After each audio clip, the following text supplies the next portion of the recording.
Boa tarde para você, que a graça e a paz de nosso Senhor e Salvador Jesus Cristo esteja contigo.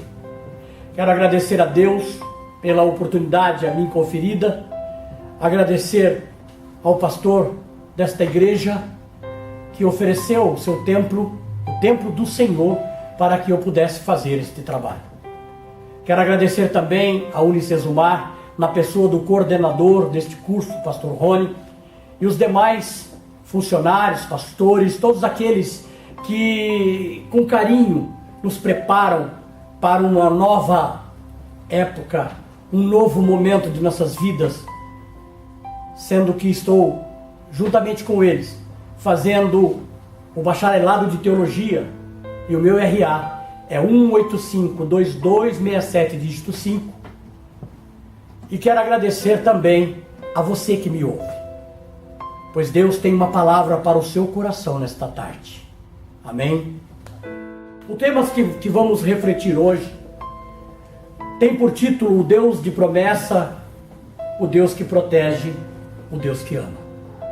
Esse tema é baseado no livro de Romanos, capítulo 8, versículos 31 a 39, que diz assim a palavra do Senhor: diante de tudo isso, o que mais podemos dizer?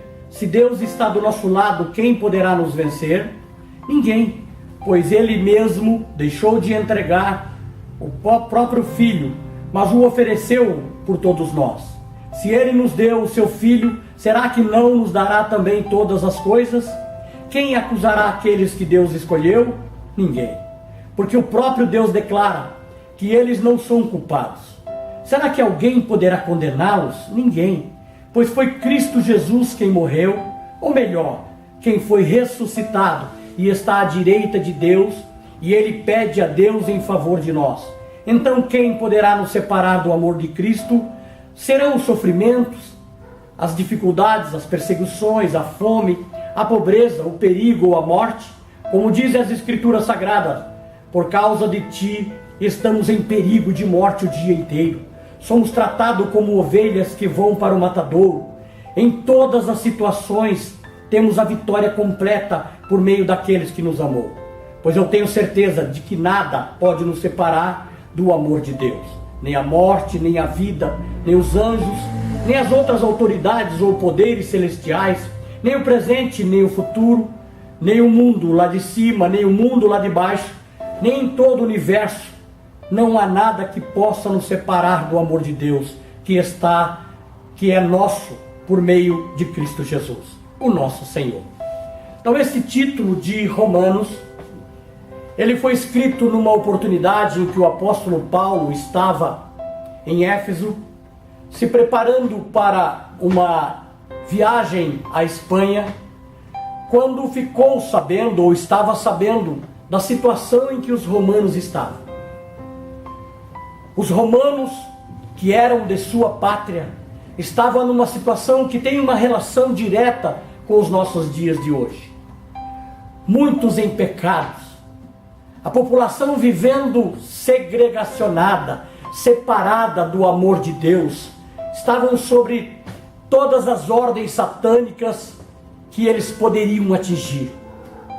E o apóstolo Paulo então fica sabendo desta situação dos romanos, os seus compatriotas, e então se reúne justamente com seus interlocutores, que eram pessoas que vinham trazer o relato desta situação. E ele então começa a escrever a carta aos romanos.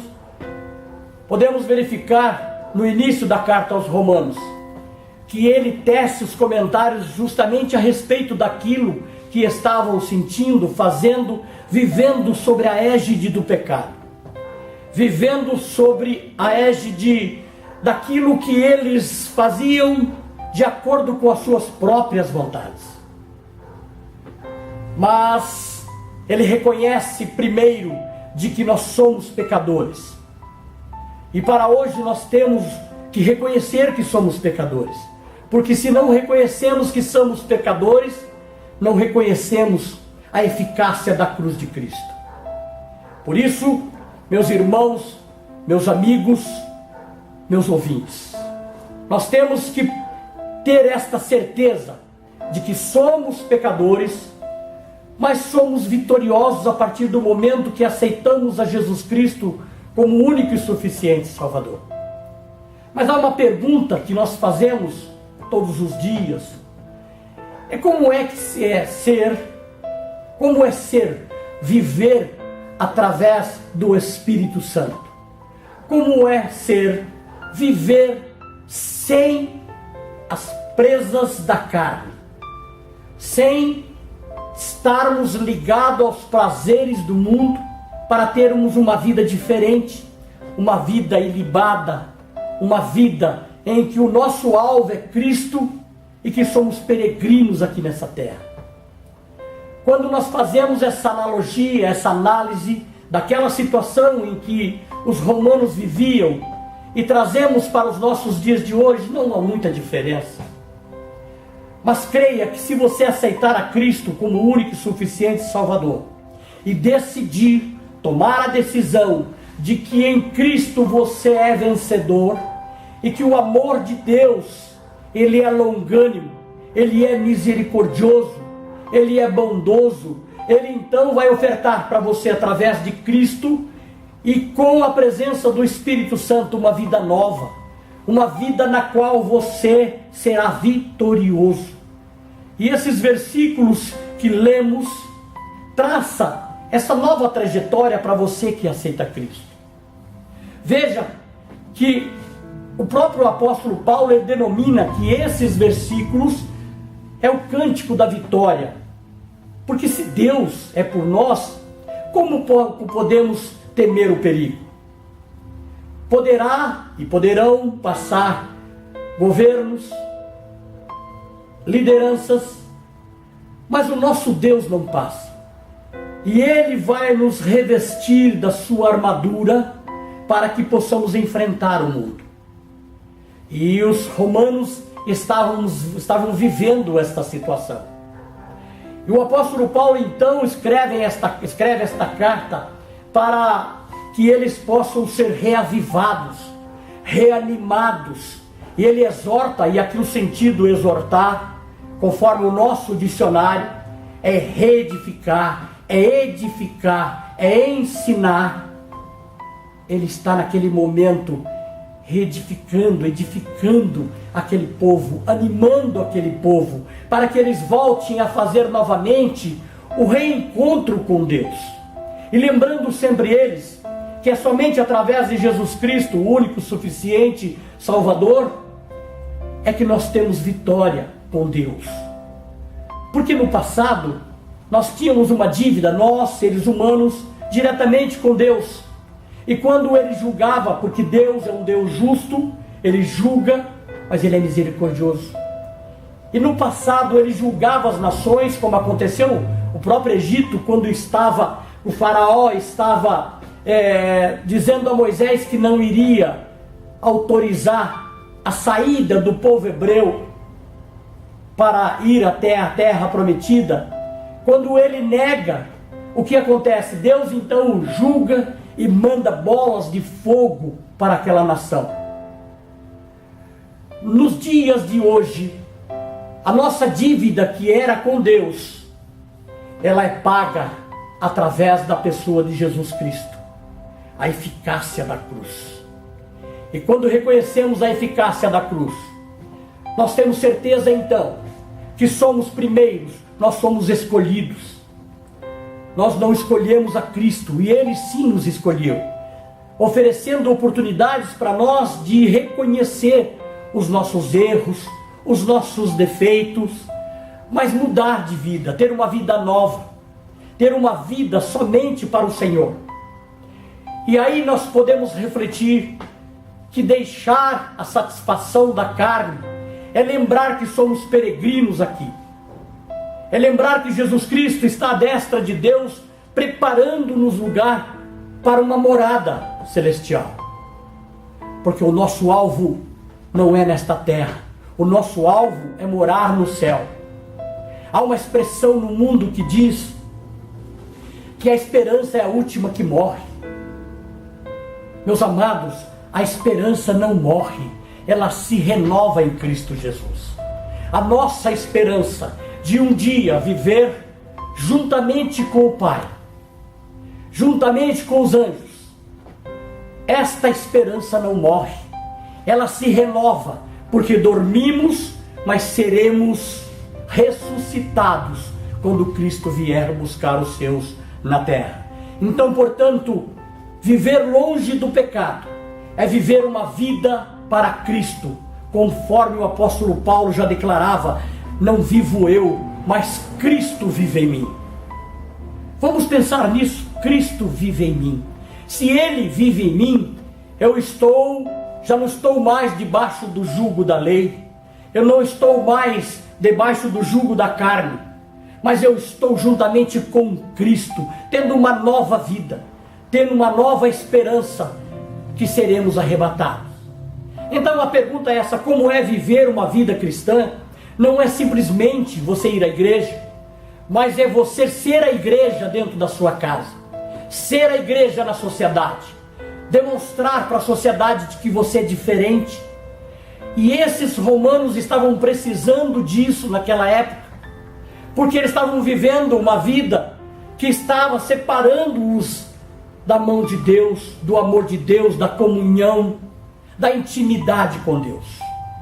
E esta intimidade hoje que eu venho lhe propor, como servo do Senhor, eu quero lhe propor, para que a partir de hoje você repense a sua vida, que você pense direitinho naquilo que você vem fazendo, porque nós somos vitoriosos em todas as coisas, mas muitas das vezes nos separamos do amor de Deus, separamos do amor de Jesus Cristo quando Ele entrega a sua vida na cruz do Calvário. Nós nos separamos por coisas que nos deixam nos levar para outra dimensão daquilo que nós pensamos. Por exemplo, quando o apóstolo Paulo afirma de que nada nele vai afastar do amor de Deus que há em Cristo Jesus, ele está dizendo assim: mesmo que eu morra, mesmo que eu não tenha nada, não tenha heranças, dinheiro, posição, poder, nada vai me afastar do amor de Deus. Sabe por quê? Porque a minha vida tem que ser uma vida de fidelidade a Cristo, de fidelidade a Deus, aos costumes desta palavra. Esta palavra é o nosso manual, e somente nela nós encontramos todas as respostas para todos os dias da nossa vida. Portanto, somos sim vencedores, mas somos vencedores a partir do momento que reconhecemos e aceitamos viver uma nova vida com Cristo. Então esta é a palavra do Senhor, esta palavra revelada do Senhor nesta tarde, que tem este cântico de vitória, esse cântico, mas um cântico de reflexão. Porque se vivemos separados do amor de Cristo, nós vivemos às mercês das hostes infernais. Por isso nós temos que refletir o que queremos da nossa vida, o que podemos ser, como é que nós vamos conquistar pessoas do nosso seio familiar, se não testemunhamos conforme a vida com o Espírito Santo de Deus. Então, portanto, a você que está me ouvindo, está me vendo, vamos refletir, vamos buscar mais a presença do Senhor. E buscando mais a presença do Senhor, nós estaremos debaixo da lei do Senhor. E a lei do Senhor é diferente da lei do mundo. A lei do mundo, ela julga e enclausura as pessoas. Mas a lei de Deus é uma lei que tem julgamento, mas tem a Cristo como nosso intercessor junto ao Pai. Então, portanto, você foi escolhido. Você foi uma pessoa escolhida por Deus para viver uma nova vida. Basta você querer viver esta nova vida.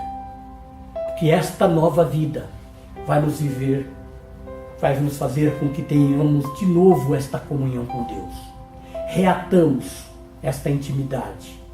E essa intimidade com Deus, a própria palavra diz que tudo que pedir em meu nome é Cristo falando, nós pedirmos em nome dele, junto ao Pai, isto será feito. E o salmista Davi, ele declara que ainda que eu andasse pelo vale da sombra da morte, eu não temeria mal nenhum, porque o teu cajado me consola. Veja quão profundo estas palavras. Veja quão importante estas palavras. Porque mesmo que andamos no vale da sombra da morte, Cristo está conosco, o Espírito Santo está conosco, e nós não temeremos. Sabe por quê? Porque a nossa vida não é aqui.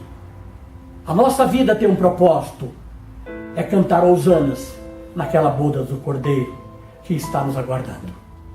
Então vamos refletir nesta tarde, para que o Senhor Jesus perdoe os nossos pecados, ou melhor, que Ele reafirme o que Ele fez na cruz, que foi derramando o seu sangue, sangue puro, sangue carmesim, por pessoas, por uma geração, por gerações em que não estavam mais aceitando Ele como único e suficiente Salvador.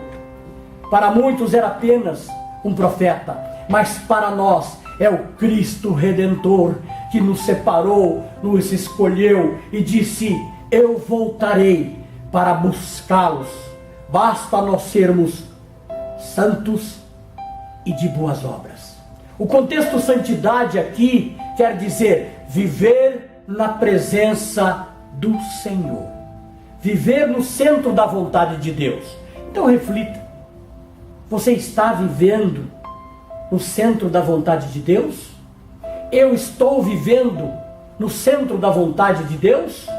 Ou na vontade daqueles que querem nos enclausurar? Pense bem. Tem muitas pessoas que olham para você e dizem: não há jeito, não tem mais jeito, não tem mais esperança. Mas esta palavra, que um dia ela foi colocada nas mãos ou nas mentes daquele que as traduziram, escreveram, ela diz que você é mais que vencedor ou vencedora em Cristo Jesus. Creia que nesta tarde, esta palavra, tenho certeza que vai arder ou está ardendo os seus corações, como também está ardendo meu coração. Mas ela será eficaz, porque levará-nos a refletir sobre uma nova vida. Uma vida na presença de Deus. Uma vida sendo noiva do Cordeiro. Uma vida sendo uma pessoa melhor. Uma vida sendo uma pessoa que faz a diferença. Uma vida como luz e sal da terra. Vamos refletir. Vamos pensar. Eu quero dizer para você, faça conforme a palavra de Deus diz. Se você tem vivido uma vida que não está aos pés do Senhor, basta você entrar no seu quarto, orar ao Senhor, pedir perdão pelos seus pecados, voltar-se a congregar, a comungar, em comunhão com a igreja. Basta você fazer isso, e Ele abrirá as portas do céu e escreverá o seu nome no livro da vida. Te agradeço por ter estado comigo nesta reflexão. Até outra hora, que Deus os abençoe.